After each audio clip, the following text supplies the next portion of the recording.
কেন আপনারা চা খাবেন? না, আমরা চা খাবো না। শোন, আমরা তোকে টাকা দিতে আসছি। এই যে এই টাকাটা পুরোটা তোর, নে। এত টাকা?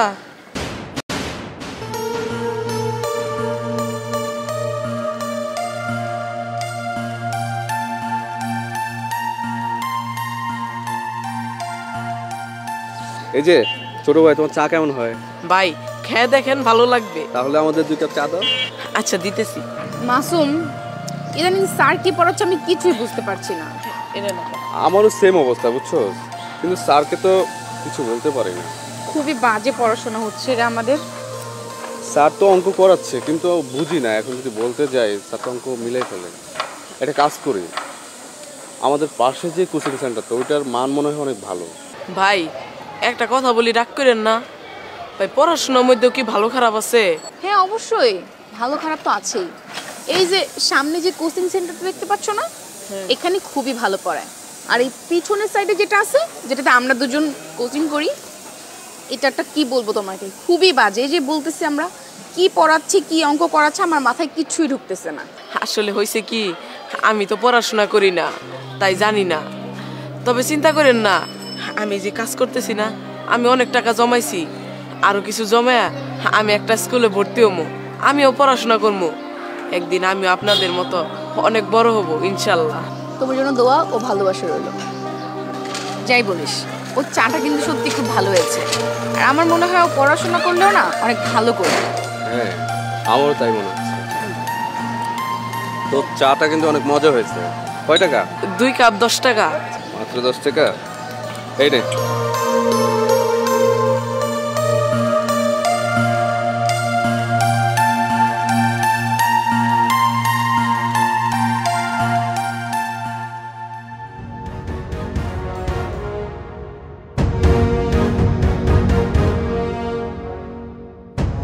হ্যালো বাবা, ভালো আছো তুমি? হ্যাঁ আলহামদুলিল্লাহ, আমিও ভালো আছি। বাবা আমার একটা কথা বলার ছিল। না বলছিলাম কি, আমি যেই কোচিং সেন্টারে কোচিং করি, ওইখানে না স্যার জানি কীভাবে পড়াচ্ছে, আমি ঠিক বুঝতে পারছি না কীভাবে যেন অঙ্ক করায়, আমি সেটাও মিলাতে পারছি না। সো আমি ভাবছি কি, আমি নতুন কোনো একটা কোচিংয়ে ভর্তি হব। তুমি কি বলো? বাবা আমি তো মনোযোগ দিয়ে পড়াশোনা করছি। না বাবা, আমার বন্ধুরাও এখানে আর পড়বে না বলছে। আমি একা একা এখানে থাকবো বলো? আমি অন্য জায়গায় ওদের সাথে পড়তে চাই। আচ্ছা ঠিক আছে, কিন্তু বাবা সেটার জন্য যে আমার আজকে অনেকগুলো টাকা লাগবে। সত্যি বলছো? এখনই পাঠাবে? আচ্ছা ঠিক আছে, আমার এই নাম্বারে তো বিকাশ করা, তুমি তাহলে এই নাম্বারে টাকাগুলো পাঠিয়ে দাও বাবা, আমি এখনই উঠিয়ে নিচ্ছি।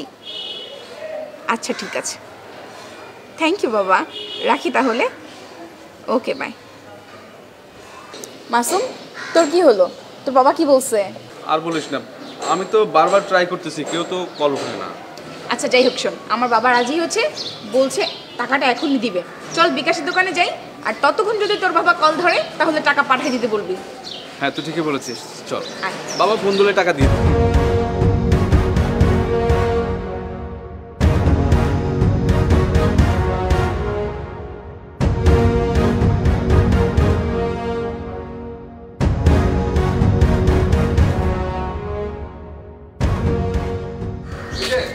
এই যে বাবু,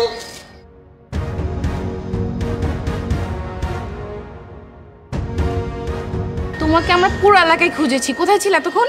কেন আপনারা চা খাবেন? না আমরা চা খাবো না। শোন, আমরা তোকে টাকা দিতে আসছি। এই যে এই টাকাটা পুরোটা তোর, নে। এত টাকা? এত টাকা আপনি আমারে দিতেছেন কেন? শোন, কারণ তোর এই দোকান আজকে থেকে বন্ধ করে দিবি। কালকে গিয়ে স্কুলে ভর্তি হয়ে যাবি, আর পরদিন থেকে স্কুলে যাবি। তুই সকালে জিজ্ঞেস করেছিলি না পড়াশোনার মধ্যেও কি ভালো খারাপ আছে কিনা? ভালো খারাপ বলতে কোনো শব্দ নেই। পড়াশোনায় সব জায়গায় ভালো। যে মন দিয়ে লেখাপড়া করে সে সব জায়গায় ভালো করতে পারে, আর যে মন দিয়ে লেখাপড়া করে না সে কোথাও ভালো করতে পারে না। আর আমরা যখন তোর দোকানে চা খাচ্ছিলাম তখন ভাবছিলাম তুই যদি লেখাপড়া করিস তাহলে অনেক ভালো করবি। আর সেই জন্য আমরা, আচ্ছা ঈশা, চায়ের দোকানের ছেলেটাকে হেল্প করলে কেমন হয়? কিন্তু কি হেল্প? দেখ না, ওই বলছে চা বিক্রি করে টাকা জমায়া তারপর ওই লেখাপড়া করবে, সেটা আমার মনে হয় কখনোই পসিবল হবে না। তার চাইতে একটা কাজ করি, আমাদের কোচিংয়ের কথা বলে তুই তোর ফ্যামিলির থেকে টাকা ম্যানেজ কর, আমিও আমার বাবাকে কোচিংয়ের কথা বলে টাকা ম্যানেজ করি, তাহলে ওই টাকা একসাথ করে আমরা ওকে লেখাপড়ার জন্য দেবো।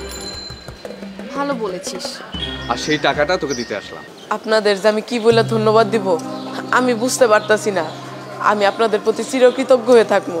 টাকাটা দেখে এত খুশি হলে হবে না, একদম মনোযোগ দিয়ে পড়াশোনা করতে হবে, ঠিক আছে? আমরা কিন্তু অনেক কষ্ট করে তোর জন্য টাকাটা ম্যানেজ করেছি, আর প্রতি মাসেই কিন্তু একদিন তোর সাথে আমাদের দেখা হবে, আর তোকে আমরা কিছু টাকা দিব, সেটা নিয়ে যাবি, মনে থাকবে? আচ্ছা ঠিক আছে, আপনারা দুইজন কোনো চিন্তা করেন না। আপনারা দুইজন খালি আমার জন্য দোয়া করবেন, আমি যেন ঠিকমতো পড়ালেখা করতে পারি। ঠিক আছে তাহলে, হ্যাঁ আমরা তাহলে আজকে আসি। আচ্ছা ভাই, তোর সাথে আমার দেখা।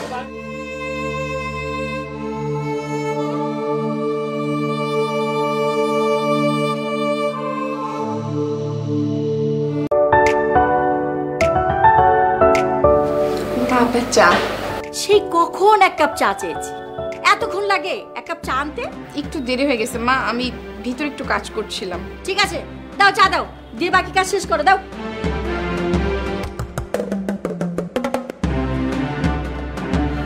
মা, আপনার সাথে আমার একটু কথা ছিল। বলো। বলছিলাম কি, আপনাকে আমি 2 লাখ টাকা দিব। হ্যাঁ বলো কি বৌমা, 2 লাখ টাকা? 2 লাখ টাকা। কই দাও। আচ্ছা আপনি বসেন, আমি নিয়ে আসছি।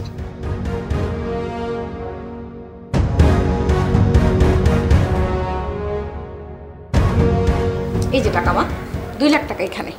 দাও মা। টাকা তো দিব, কিন্তু আমার ছোট্ট একটা শর্ত আছে মা। শর্ত? কও। তেমন কিছু না মা, আপনি মাত্র 2 ঘন্টা সময় আমাকে দিবেন। মাত্র 2 ঘন্টা? আচ্ছা বলো। কিন্তু এই 2 ঘন্টায় আমি আপনাকে যা যা বলবো আপনার ঠিক তাই তাই করতে হবে।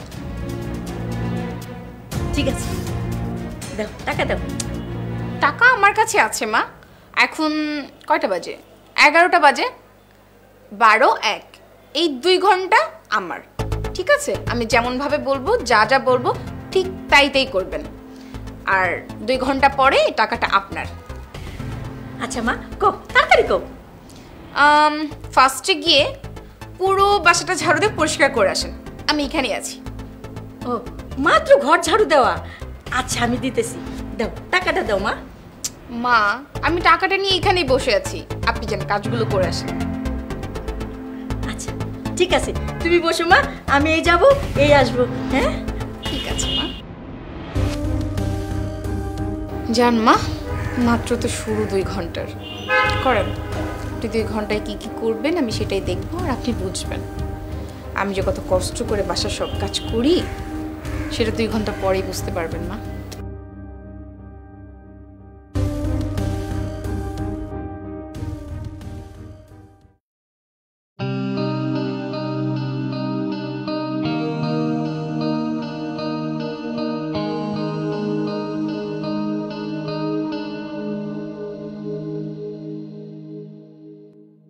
ঝাড়ু টাড়ু দেওয়া অনেক কষ্ট, থাক একটু কষ্ট করি।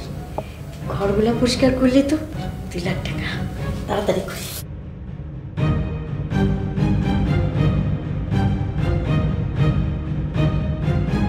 বোমা, বোমা দাও, একবার ঝাড়ু টাড়ু দিয়ে পরিষ্কার করে রেখে আসছি।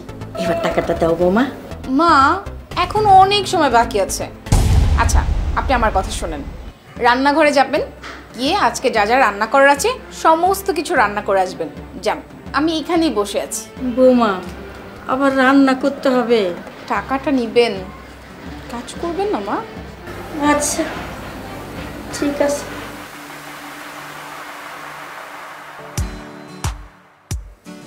বাপরে কত কিছু ছড়ানো, কত কাজ কখন করবো?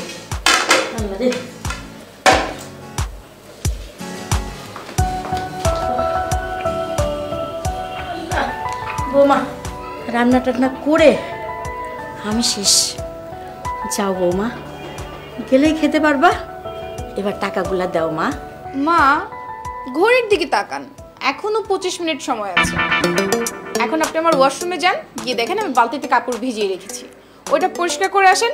আর আপনি তো অবশ্যই থালা বাটি ধুয়ে আসেননি, থালা বাটিগুলো পরিষ্কার করে আসেন। আমি এখানেই আছি, তারপর এই 2 লাখ টাকা আপনার। বৌমা এই বয়সে আমি কাপড় ধুমু? আমি তো আচ্ছা বৌমা। আল্লাহ কি কন্টাক্ট নিলাম। বুঝেন মা, এখন বুঝেন আমার কেমন লাগে কাজ করতে। এছাড়া আমি তো এবারে সমস্ত কাজ একাই করি মা।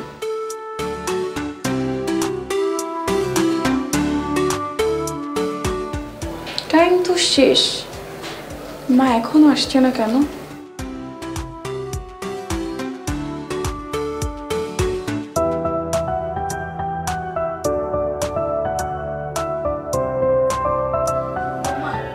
কাপড় চোপড় ধুইতে দিতে আমি শেষ বৌমা। আমার হাত টাত সারা শরীর ব্যথা হয়ে গেছে বৌমা। বৌমা তোমার টাকা তুমি রাখো বৌমা, আমার টাকা লাগবো না। আমার টাকা লাগবো না বাবা, আমি এত কাম করতে পারবো না। কেন মা? আমি তো আপনাকে 2 লাখ টাকা দিয়ে কাজ করিয়েছি, তাতেও আপনি খুশি না?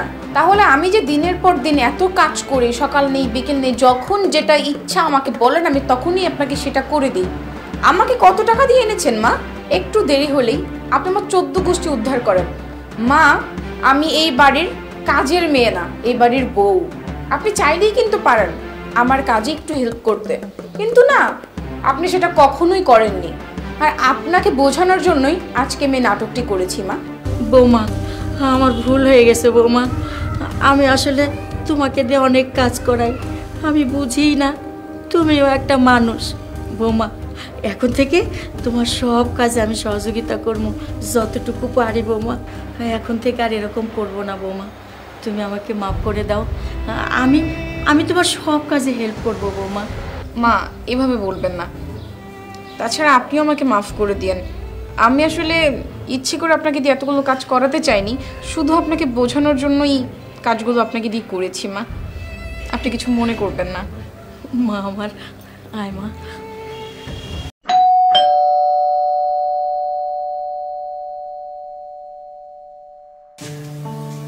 আরে রহম চাচা, আপনি আপনি ডেলিভারি দিচ্ছেন? জি, আমি ডেলিভারি দিচ্ছি। আসলে আমার ছেলে ব্যবসা শুরু করছে তো, ওর অর্ডারগুলো আমি ডেলিভারি করি। ও আচ্ছা, এই তাহলে আসল কারণ আমার অফিসে চাকরি ছাড়ার। আমার অফিসে চাকরি ছাড়ার সময় বলেছিলেন ব্যবসা করবেন, আর এখন ডেলিভারি ম্যানের চাকরি নিয়েছেন? না না না, আমি ডেলিভারি ম্যানে চাকরি নেই নাই। আমার ছেলের নিজের ব্যবসা তো, ওর ব্যবসা নিয়ে খুব ব্যস্ত থাকে, তাই ওর মালগুলো আমি ডেলিভারি করে দিই। তাহলে ডেলিভারি ম্যানের মতো কথা বলবেন, একদম বেয়াদবি করবেন না। Sorry madam. আমার অফিসে চাকরি ছাড়ার সময় তো অনেক বড় বড় কথা বলেছিলেন, ব্যবসা করবেন, অনেক বড় কোম্পানি দাঁড় করাবেন। সেসব কথা কোথায় গেল শুনি? ভালো লাগতো না তাই না? একটা ভালো চাকরি করতেন, মাসে মাসে বেতন পেতেন। আসলে মানুষ ঠিকই বলে, সুখে থাকতে ভূতে কিলায়, অশিক্ষিত গিয়ে ভূত কোথাকার। আমি যখন আপনার অফিসে চাকরি করতাম, সময় মতো কোনোদিন মাসিক বেতনটা আমার দিয়েছিলেন? দেন নাই।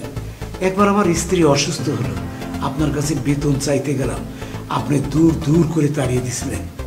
এখন আমি আর আমার ছেলে মিলে ব্যবসা করি এবং খুব ভালো আছি ম্যাডাম, মাসে অনেক টাকা ইনকাম হয়। আপনি আপনার ছেলেকে নিয়ে পরিশ্রম করে ভালো টাকা ইনকাম করেন, আর আমি কি চুরি করি? কেন, আমি তো সেটা বলি নাই। পরিশ্রম করে ব্যবসা করে অনেক টাকা ইনকাম করেন বললেন না? টাকার অনেক গরম হয়েছে তাই না? তাহলে আজকে এই ড্রেসের টাকা আপনি পাবেন না। ভালোভাবে বলছি, এখান থেকে সম্মান নিয়ে বের হয়ে যান, না হলে ঘাট ধাক্কা মেরে এখান থেকে বের করে দিব। ম্যাডাম টাকাটা দেন, এই ড্রেসের হিসাব দিতে হবে তো। শুনেন, ভদ্রভাবে বলছি, আপনি চলে যান, না হলে কিন্তু আমি ভুলে যাব আপনি একজন বয়স্ক মানুষ। ম্যাডাম আমার সাথে এমন করেন না, আমার টাকাটা দিয়ে দেন। বুঝতে পেরেছি, ভালো কথায় কাজ হবে না, যান বেরিয়ে যান।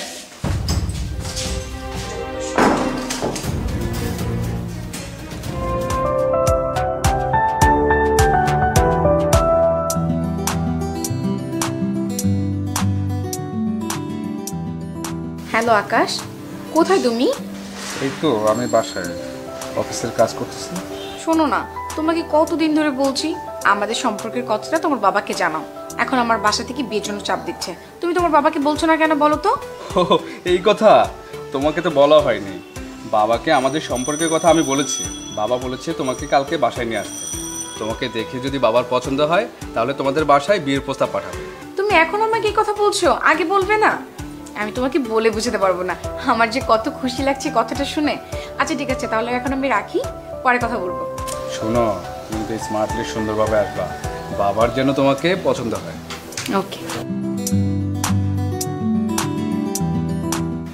তোমার আসতে কোনো সমস্যা হয়নি তো? আরে না, কোনো সমস্যা হয়নি। কিন্তু তোমার বাবা কোথায়? ওনাকে তো দেখছি না, আসছেন না কেন? বাবা একটা জরুরি ফোনে কথা বলতেছে, কথা শেষ হলে চলে আসবে। আকাশ, এ কি আপনি? আপনাকে ম্যাডাম বলবো না অন্য কিছু বুঝতে পারতেছি না। আমি অশিক্ষিত মানুষ তো, একটু বলে দিলে ভালো হতো। বাবা তুমি এসব কি বলতেছো? দিশা, বাবা এসব কি বলতেছে?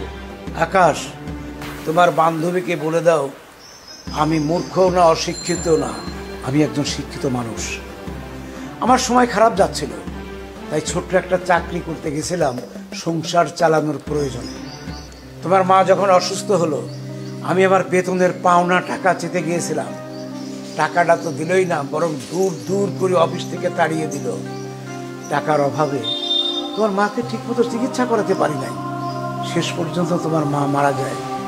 দিশা, তুমি এত ছোট মন মানসিকতার মানুষ, বাবার মুখ থেকে না শুনলে তো আমি জানতেই পারতাম না। তুমি একটা মুখোশধারী বিবেকহীন মানুষ, আর এই বিবেকহীন মানুষ আমার বউ হওয়ার কোনো যোগ্যতাই রাখ না। তুমি এখন আমার বাসা থেকে বেরিয়ে যাবা, যাও। আকাশ প্লিজ, আমার অনেক অন্যায় হয়েছে, আমি এখন বুঝতে পারছি। তুমি প্লিজ আমাকে এবারের মতো মাফ করে দাও। আমি তোমাকে মাফ করব? দিশা দেখো, আমি তোমাকে ভালোই ভালোই বলছি, তুমি আমার বাসা থেকে বেরিয়ে যাও, না হলে আমি তোমাকে ঘাড় ধাক্কা দিয়ে আমার বাসা থেকে বেরিয়ে করে দেবো। যাও, বেরিয়ে যাও।